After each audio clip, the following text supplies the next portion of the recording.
Selamat pagi, Bapak Nuk dan teman-teman semuanya. Di sini saya akan menjelaskan mengenai perkembangan perekonomian Indonesia. Perkenalkan, nama saya Francisca Putri Yuniar Prastiwi, NIM 19.2114115 dari kelas Perekonomian Indonesia. Yang akan dibahas pertama kali yaitu pertumbuhan ekonomi. Untuk pengertiannya, pertumbuhan perekonomian adalah suatu perubahan tingkat ekonomi yang dialami suatu negara yang bergantung pada adanya perkembangan jumlah penduduk. Dengan adanya perkembangan jumlah penduduk, maka hasil dari produksi suatu negara juga tentunya akan meningkat. Yang kedua, faktor-faktor pertumbuhan ekonomi. Yang pertama, ada sumber daya manusia. Sumber daya manusia atau yang biasa disingkat menjadi SDM adalah suatu indikator perkembangan ekonomi pada suatu bangsa. Faktor SDM mampu mempercepat dan bahkan mampu memperlambat proses pertumbuhan ekonomi. Adanya penurunan kualitas pada sumber daya manusia ini melahirkan peningkatan jumlah pengangguran yang kemudian diperburuk dengan semakin menurunnya jumlah lapangan pekerjaan. Peningkatan jumlah pengangguran ini mampu memicu tingginya angka kemiskinan di negara tersebut, yang nantinya hal ini akan berpengaruh pada permintaan masyarakat atas barang dan jasa dari suatu perusahaan. Umumnya, para masyarakat akan lebih menghemat pendapatannya dan hanya akan berbelanja untuk memenuhi kebutuhan pokoknya saja. Yang kedua, sumber daya alam.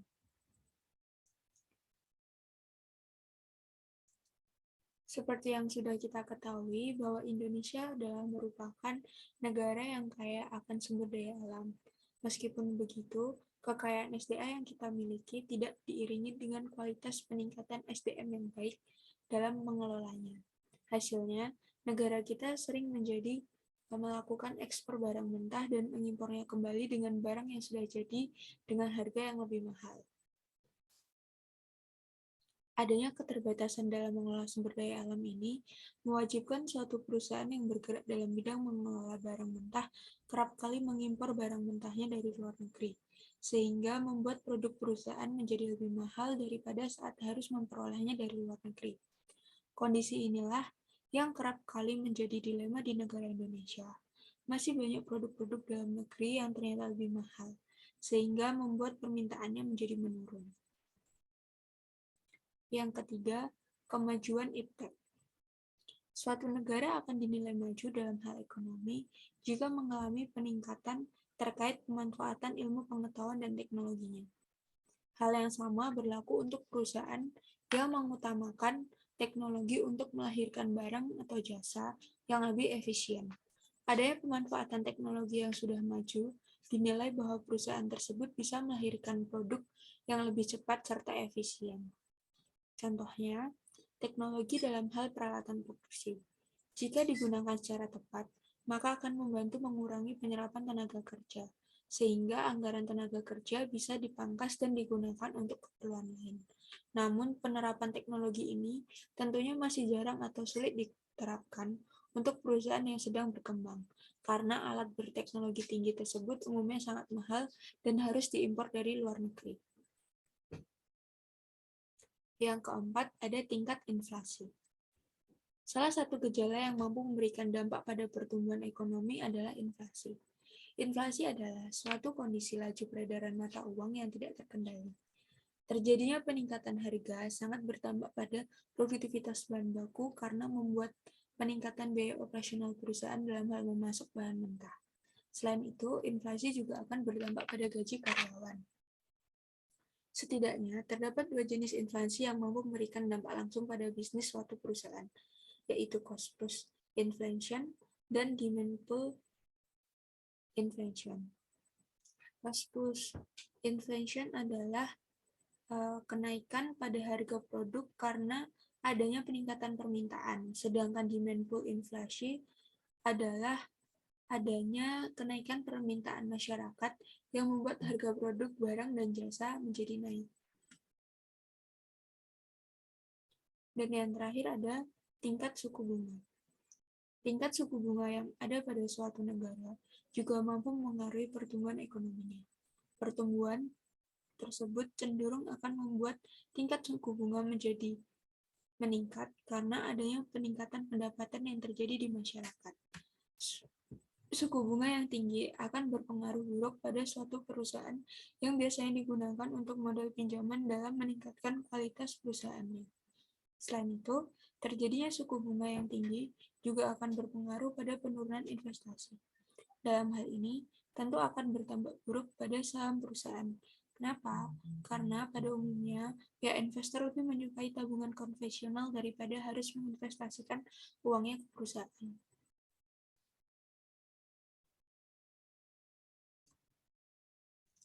Yang ketiga, pengukuran pertumbuhan ekonomi. Pengukuran pertumbuhan ekonomi pada dasarnya, pertumbuhan ekonomi akan dinilai menggunakan perbandingan pada komponen yang mampu mewakili keadaan ekonomi suatu negara terhadap periode atau tahun sebelumnya. Terdapat dua komponen yang bisa dimanfaatkan untuk menilai atau mengukur pertumbuhan ekonomi pada suatu negara, yaitu yang pertama ada produk nasional bruto atau gross national product. Produk nasional bruto yang sering disingkat menjadi PNB atau dalam bahasa Inggrisnya adalah Gross National Product yang disingkat GNP adalah pendapatan yang diperoleh negara dalam kurun waktu tertentu berdasarkan pendapatan yang diperoleh oleh masyarakatnya. Cara menghitung pertumbuhan ekonomi dengan menggunakan PNB adalah dengan melakukan perbandingan PNB pada periode yang berlangsung dengan periode yang sebelumnya. Dan yang kedua, produk domestik bruto atau gross domestic product. Cara perhitungan produk domestik bruto tentu berbeda dengan PNB. Jika PNB menghitung berdasarkan penghasilan yang diperoleh oleh masyarakat dimanapun mereka berada, maka perhitungan PDB diukur dari pendapatan negara berdasarkan teritorialnya. Rumus menghitung pertumbuhan ekonomi dengan memanfaatkan PDB sama seperti PNB yang mana membandingkan PDB pada periode berlangsung dengan periode yang sebelumnya. Yang kelima ada data pertumbuhan ekonomi Indonesia untuk tahun 2019. Perekonomian Indonesia pada tahun 2019 yang diukur berdasarkan produk domestik bruto atau PDB atas dasar harga berlaku mencapai Rp 15.833,9 triliun dan PDB per kapita mencapai 59,1 juta rupiah atau sebesar 4.174,9 US dollar. Ekonomi Indonesia tahun 2019 tumbuh 5,02%, lebih rendah dibandingkan capaian tahun 2018 sebesar 5,17%. Dari sisi produksi, pertumbuhan tertinggi dicapai lapangan usaha jasa lainnya sebesar 10,55%. Dari sisi pengeluaran, pertumbuhan tertinggi dicapai oleh komponen pengeluaran konsumsi lembaga non-profit yang melayani rumah tangga sebesar 10,62%. Ekonomi Indonesia triwulan keempat 2019 dibanding triwulan keempat 2018 tumbuh 4,97%. Dari sisi produksi, pertumbuhan didorong oleh semua lapangan usaha. Dengan pertumbuhan tertinggi dicapai lapangan usaha jasa lainnya sebesar 10,78%. Dari sisi pengeluaran, pertumbuhan tertinggi dicapai oleh komponen pengeluaran konsumsi rumah tangga sebesar 4,97%. Ekonomi Indonesia triwulan 4 2019 dibanding triwulan 3 2019 mengalami kontraksi sebesar 1,74%. Dari sisi produksi, hal ini disebabkan oleh efek musiman pada lapangan usaha pertanian, kehutanan, dan perikanan yang mengalami penurunan 20,52%. Dari sisi pengeluaran disebabkan oleh komponen ekspor barang dan jasa yang mengalami kontraksi sebesar 2,55%. Struktur ekonomi Indonesia secara spesial tahun 2019 didominasi oleh kelompok provinsi di Pulau Jawa dan Pulau Sumatera. Pulau Jawa memberikan kontribusi terbesar terhadap produk domestik bruto, yakni sebesar 59%, diikuti Pulau Sumatera sebesar 21,32%, dan Pulau Kalimantan 8,05%. Kita berpindah ke tahun 2020. Perekonomian Indonesia 2020 yang diukur berdasarkan produk domestik bruto atas dasar harga berlaku mencapai 15.434,2 triliun rupiah dan PDB per kapita mencapai 56,9 juta rupiah atau 3.911,7 US dollar. Ekonomi Indonesia tahun 2020 mengalami kontraksi pertumbuhan sebesar 2,07% dibandingkan tahun 2017. Dari sisi produksi, kontraksi pertumbuhan terdalam terjadi pada lapangan usaha transportasi dan pergudangan sebesar 15,04%. Sementara itu, dari sisi pengeluaran, hampir semua komponen kontraksi komponen ekspor barang dan jasa menjadi komponen dengan kontraksi terdalam sebesar 7,70%. Sementara impor barang dan jasa yang merupakan faktor pengurangan terkontraksi sebesar 14,71%. Ekonomi Indonesia triwulan 4 2020 terhadap triwulan 4 2019 mengalami kontraksi pertumbuhan sebesar 2,19%. Dari sisi produksi, lapangan usaha transportasi dan pergudangan mengalami kontraksi pertumbuhan terdalam sebesar 13,42%. Dari sisi pengeluaran, komponen ekspor barang dan jasa mengalami kontraksi pertumbuhan terdalam sebesar 7,21%, sementara impor barang dan jasa yang merupakan faktor pengurangan kontraksi sebesar 13,52%. Ekonomi Indonesia triwulan 4 2020 terhadap triwulan sebelumnya mengalami kontraksi sebesar 0,42%. Dari sisi produksi, kontraksi pertumbuhan terdalam terjadi pada lapangan usaha pertanian, kehutanan, dan perikanan sebesar 20,15%. Dari sisi pengeluaran, pertumbuhan tertinggi dicapai oleh komponen pengeluaran konsumsi pemerintah yang tumbuh sebesar 27,15%. Struktur ekonomi Indonesia secara spasial pada 2020 didominasi oleh kelompok provinsi di Pulau Jawa sebesar 58,75% dengan kinerja ekonomi yang mengalami kontraksi pertumbuhan sebesar 2,51%.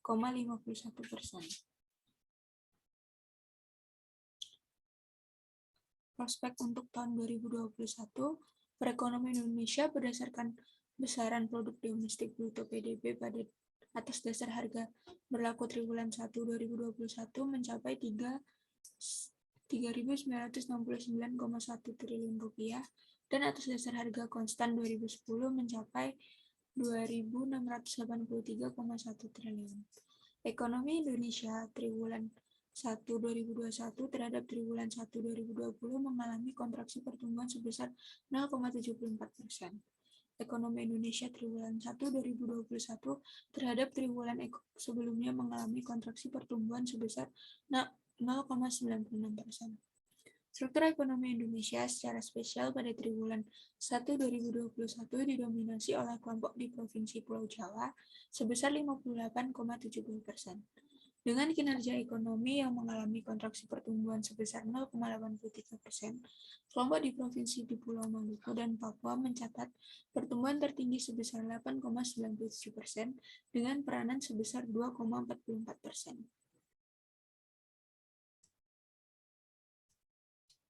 Kita beralih ke topik stabilitas ekonomi.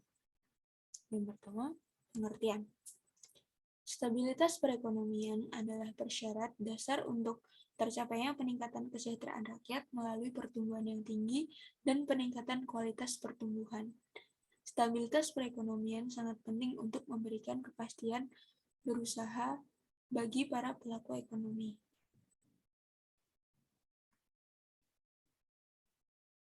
Stabilitas ekonomi makro dicapai ketika hubungan variabel ekonomi makro yang utama berada dalam keseimbangan, misalnya antara permintaan domestik dengan keluaran nasional, neraca pembayaran penerimaan dan pengeluaran fiskal, serta tabungan dan investasi.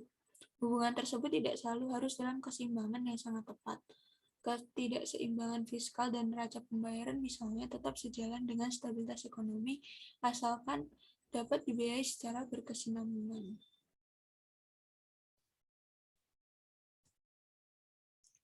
Yang kedua, kebijakan stabilitas ekonomi. Kebijakan stabilitas ekonomi dibagi menjadi 3. Yang pertama, kebijakan di bidang fiskal. Kebijakan di bidang fiskal diarahkan pada yang pertama, menyeimbangkan antara peningkatan alokasi anggaran dengan upaya untuk memantapkan kesinambungan fiskal melalui peningkatan penerimaan negara dan efisiensi belanja negara, serta dengan tetap mengupayakan penurunan defisit anggaran secara bertahap. Merumuskan pembiayaan defisit anggaran sehingga tidak menimbulkan crowding out pembiayaan sektor swasta. Peningkatan penerimaan negara terutama ditempuh melalui reformasi kebijakan dan administrasi perpajakan dan kepabean serta optimalisasi PNBP baik dari jenisnya maupun perbaikan administrasinya. Peningkatan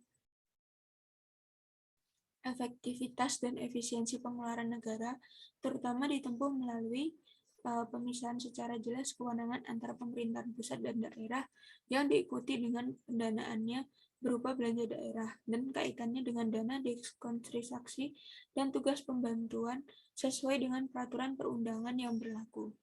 Penanaman alokasi anggaran antara lain dengan alokasi belanja negara agar lebih terarah dan tepat sasaran.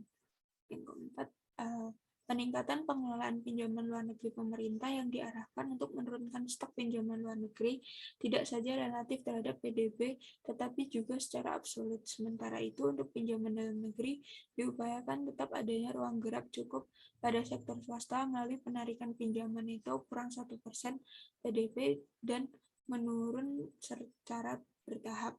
Dengan demikian, rasio stok pinjaman terhadap PDB diperkirakan menurun secara bertahap menjadi lebih rendah dari 40% PDB. Yang kedua, kebijakan sektor keuangan. Percepatan fungsi intermediasi dan penyaluran dana masyarakat diarahkan melalui optimalisasi penyaluran kredit perbankan termasuk peningkatan akses permodalan kepada usaha mikro, kecil, dan menengah atau UMKM, serta meningkatkan diversifikasi di sumber-sumber pendanaan lembaga jasa keuangan non-bank melalui pengaturan dan law enforcement yang pada pengawasan industri jasa keuangan non-bank. Peningkatan ketahanan sektor keuangan melalui implementasi sistem keuangan yang sehat, serta efisiensi guna mendukung stabilitas ekonomi makro yang difokuskan pada penetapan koordinasi kebijakan fiskal dan moneter antara pemerintah dan Bank Indonesia, peningkatan kinerja dan stabilitas lembaga jasa keuangan, dan peningkatan good corporate governance. Yang ketiga, kebijakan terkait neraca pembayaran.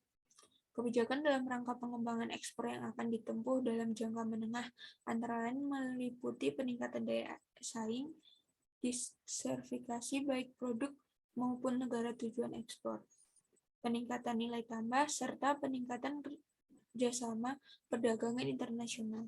Untuk meningkatkan daya saing antara lain dilakukan dengan deregulasi dalam rangka menghilangkan hambatan yang dialami dunia usaha agar mampu bersaing di luar negeri, meningkatkan efisiensi produk dan pemasaran, mengembangkan mutu serta dukungan sarana dan prasarana perdagangan, jasa angkutan, dan jasa perbankan.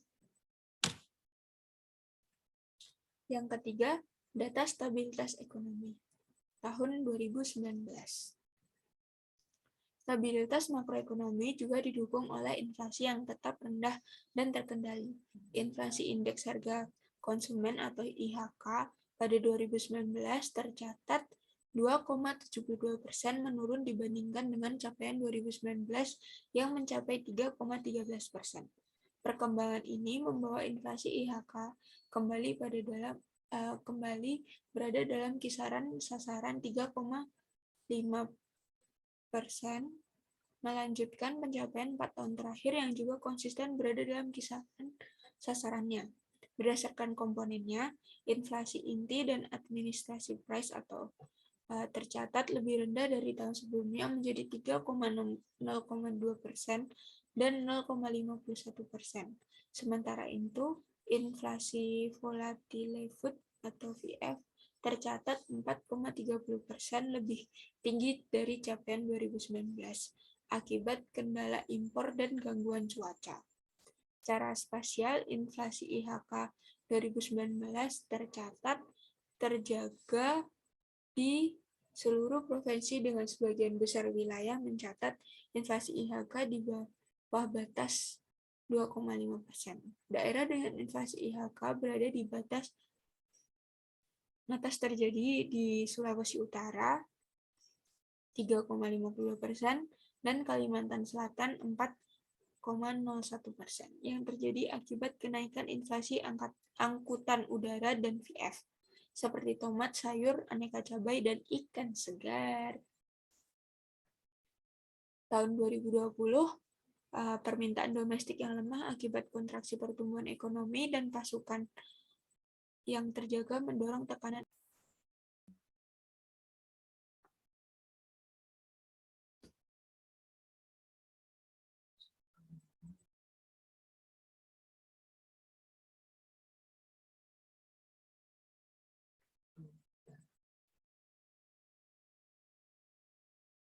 saya teruskan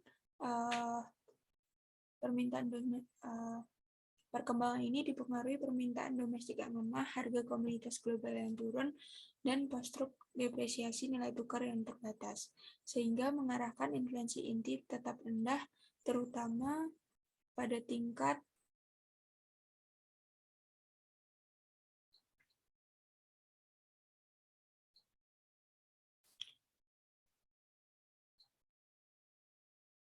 penurunan inflasi inti lebih lanjut tertahan kenaikan inflasi harga emas perhiasan sejalan dengan kenaikan harga emas global akibat ketidakpastian yang meningkat.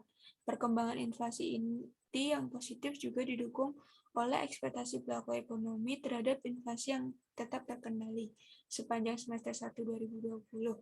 Konsensus forecast inflasi berada dalam tren yang terus menurun dari 3,20% pada Januari 2020 menjadi 2,50% pada Juni 2020.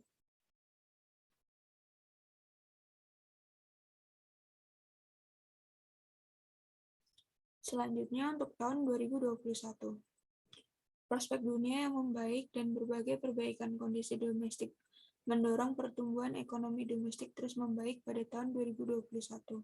Perkembangan berbagai indikator dini hingga akhir Desember 2020 yang terus meningkat mengkonfirmasi perbaikan ekonomi domestik yang berlanjut.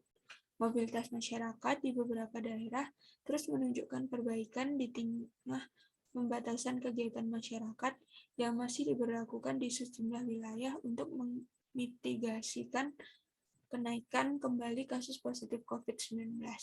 Perbaikan kinerja PMI manufaktur yang terjadi pada semester 2 diperkirakan akan terus berlanjut sejalan dengan aktivitas produksi di beberapa sektor yang mulai membaik. Keyakinan dan ekspektasi konsumen terhadap penghasilan, ketersediaan lapangan kerja, dan kegiatan usaha ke depan juga terindikasi terus menguat.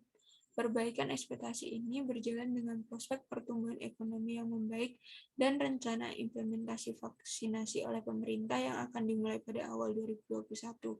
Dengan optimisme tersebut, pertumbuhan ekonomi Indonesia diperkirakan akan meningkat pada kisaran 4,8 sampai 5,8% pada tahun 2021.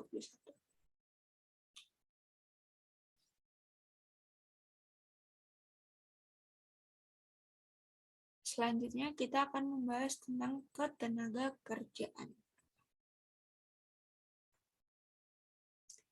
Untuk pengertiannya sendiri, ketenagakerjaan adalah segala hal yang berhubungan dengan tenaga kerja pada waktu sebelum, selama, dan sesudah masa kerja. Masalah ketenagakerjaan diatur dalam Undang-Undang Nomor 13 Tahun 2003 tentang Ketenagakerjaan. Unsur penting dari ketenagakerjaan adalah tenaga kerja. Menurut ketentuan pasal 1 angka 2 Undang-Undang Nomor 13 Tahun 2003, yang disebut dengan tenaga kerja adalah setiap orang yang mampu melakukan pekerjaan guna menghasilkan barang dan atau jasa, baik untuk memenuhi kebutuhan sendiri maupun untuk masyarakat.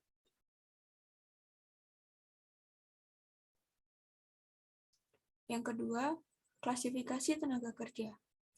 Tenaga kerja yang pertama ada berdasarkan penduduknya.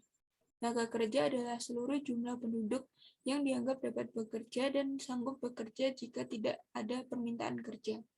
Menurut Undang-Undang Tenaga Kerja, mereka yang dikelompokkan sebagai tenaga kerja yaitu mereka berusia antara 15 tahun sampai dengan 64 tahun.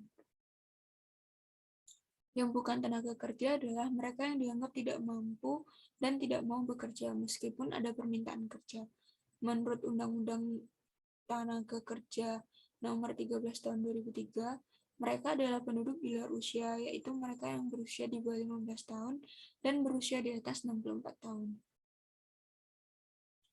Yang kedua, berdasarkan batas kerja.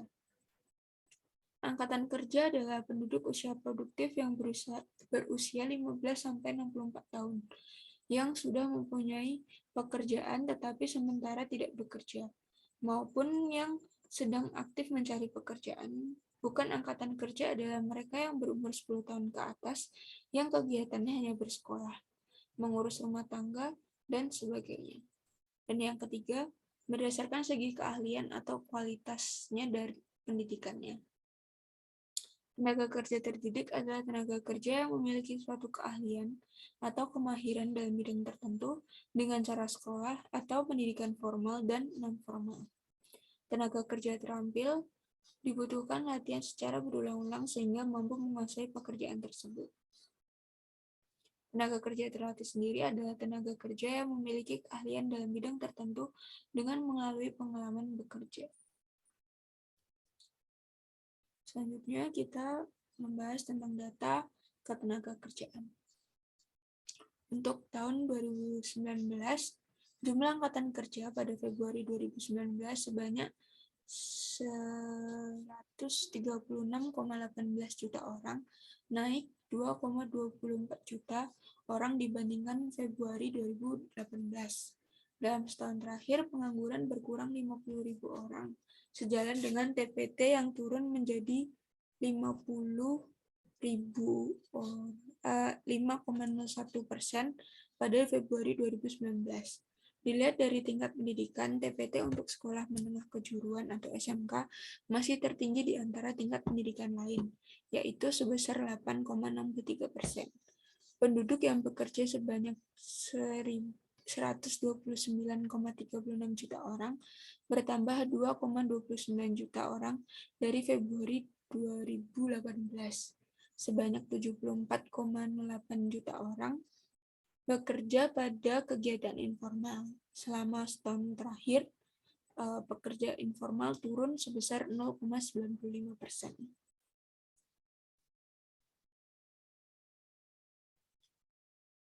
Presentasi tertinggi pada Februari 2019 adalah pekerja penuh atau jam kerja minimal 35 jam per minggu sebesar 69,96%.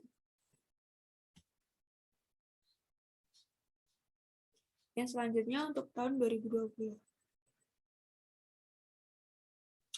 Jumlah angkatan kerja pada Agustus 2020 sebanyak 1,3822 juta orang, naik ke 2,36 juta orang dibandingkan Agustus 2019. Tingkat pengangguran terbuka Agustus 2020 sebesar 7,07%, meningkat 1,84 persen poin dibandingkan dengan Agustus 2019. Penduduk yang bekerja sebanyak 128,45 juta orang, turun sebanyak 0,31 juta orang dari Agustus 2019. Sebanyak 77,68 juta orang bekerja pada kegiatan informal, naik 4,59% poin dibandingkan Agustus 2019. Dalam setahun terakhir, persentase pekerja setengah penganggur dan persentase bekerja paruh waktu naik masing-masing sebesar 3,77% dan 3,42%. Terdapat 29,12 juta orang penduduk usia kerja yang terdampak COVID-19 terdiri dari pengangguran karena COVID-19. Data untuk tahun 2021. Jumlah angkatan kerja pada Februari 2021 sebanyak 139,81 juta orang, naik 1,59 juta orang dibandingkan Agustus 2020. Sejalan dengan kenaikan jumlah angkatan kerja, tingkat partisipasi angkatan kerja juga naik sebesar 0,31%. TPT Februari 2021 sebesar 6,26%, turun 0,81% dibandingkan dengan Agustus 2020. Penduduk yang bekerja sebanyak 131,6 juta orang, meningkat sebanyak 2,61 juta orang dari Agustus 2020. Lapangan pekerjaan yang mengalami peningkatan persentase terbesar adalah sektor penyedia akomodasi dan makan minum, sementara sektor yang mengalami penurunan sebesar yaitu sektor transportasi dan pengudangan. Sebanyak 78,14 juta orang bekerja pada kegiatan informal, turun 0,85% poin dibandingkan Agustus 2020. Persentase setengah penganggur turun sebesar 1,48%, sementara persentase pekerja paruh waktu naik sebesar 1,13% poin dibandingkan Agustus 2020. Jumlah pekerja komuter pada Februari 2021 sebanyak 8,1 juta orang, naik 1 juta orang dibandingkan Agustus 2020. Terdapat 19,10 juta orang yang terdampak COVID-19 terdiri dari pengangguran karena COVID-19, bukan angkatan kerja karena COVID-19, sementara tidak bekerja karena COVID, dan penduduk bekerja yang mengalami pengurangan jam kerja karena COVID.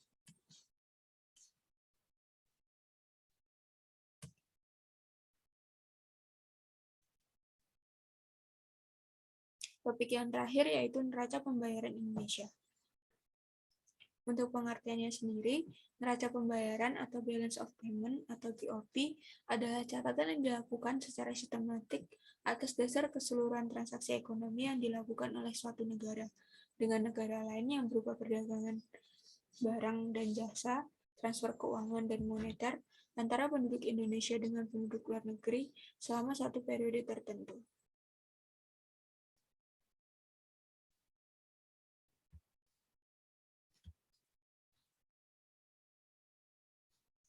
Yang kedua, transaksi neraca pembayaran. Di Indonesia, transaksi neraca pembayaran dikelompokkan menjadi 3, yaitu yang pertama transaksi berjalan. Transaksi berjalan adalah transaksi yang berkaitan dengan ekspor dan impor, berupa barang dan jasa dalam kurun waktu 1 tahun. Transaksi berjalan terdiri dari neraca perdagangan, transaksi jasa, pendapatan primer, dan pendapatan sekunder. Namun pada umumnya transaksi berjalan digunakan untuk menilai dan mengukur neraca perdagangan. Yang kedua, transaksi modal. Transaksi modal biasanya dipakai untuk mencatat hasil bersih yang diperoleh dari transaksi pengeluaran dan pendapatan modal. Transaksi modal terdiri dari aset tetap dan hibah investasi. Sebagian besar transaksi modal berupa transfer modal. Transaksi modal kurang memiliki kontribusi dalam neraca pembayaran, sehingga transaksi ini tidak begitu sering digunakan.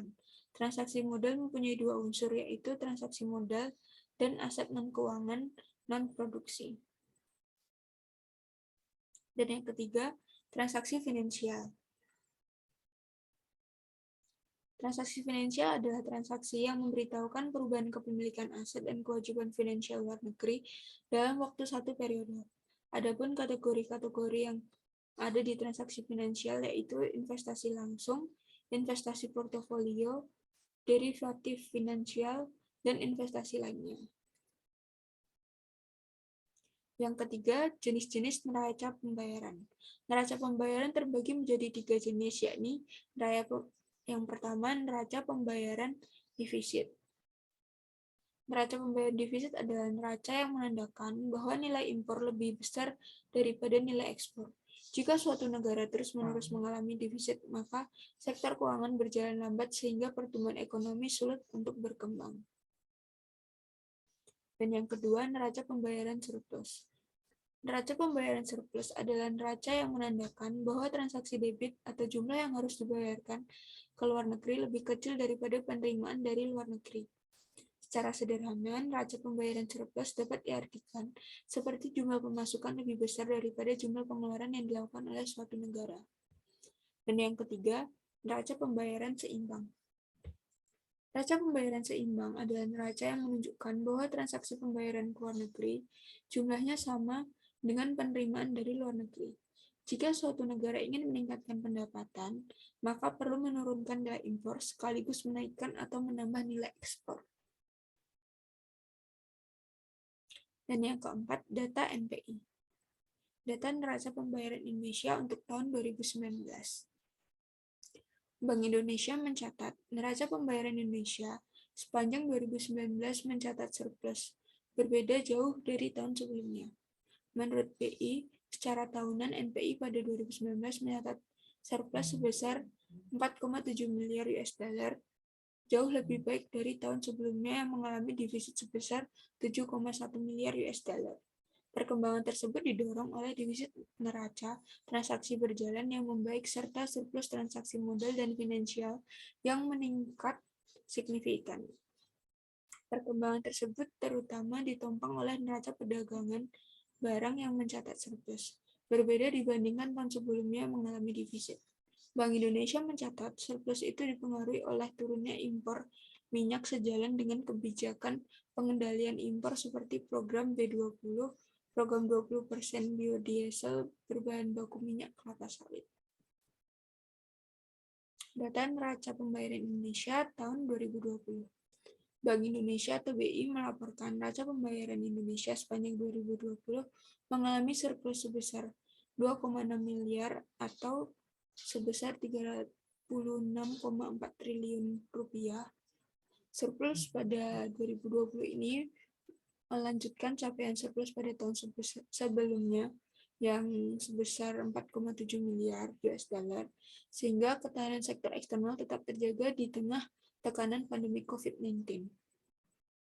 Adapun defisit transaksi berjalan pada 2020 tercatat sebesar 4,7 miliar US dollar atau setara dengan 0,4% dari PDB, jauh menurun dari defisit pada 2019 sebesar 30,3 miliar US dollar atau setara 2,7% PDB. Data NPI tahun 2021. NPI pada triwulan kedua 2021 ini tetap baik sehingga mendukung ketahanan eksternal. NPI pada triwulan 2 2021 mengalami defisit rendah sebesar 0,4 miliar dolar AS, ditopang oleh defisit transaksi berjalan yang tetap rendah dan surplus transaksi modal dan finansial yang berlanjut. Defisit transaksi berjalan pada triwulan 2 2021 tetap rendah meski meningkatnya sejalan dengan berlanjutnya perbaikan ekonomi domestik. Transaksi berjalan pada periode laporan mencatat defisit sebesar 2,2 miliar dolar AS atau setara dengan 0,8% dari PDB, meningkat dibandingkan dengan defisit sebesar 1,1 miliar dolar US pada triwulan sebelumnya.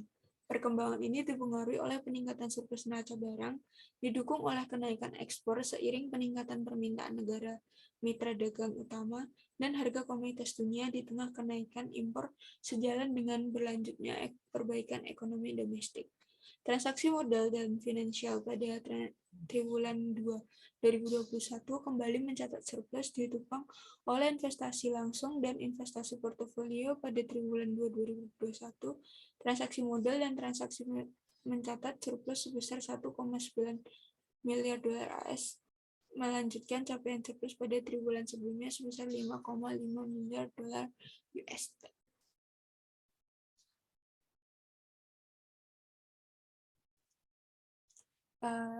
Sekian penjelasan dari saya mengenai perkembangan perekonomian Indonesia. Kurang lebihnya saya mohon maaf. Terima kasih. Selamat malam. Selamat pagi.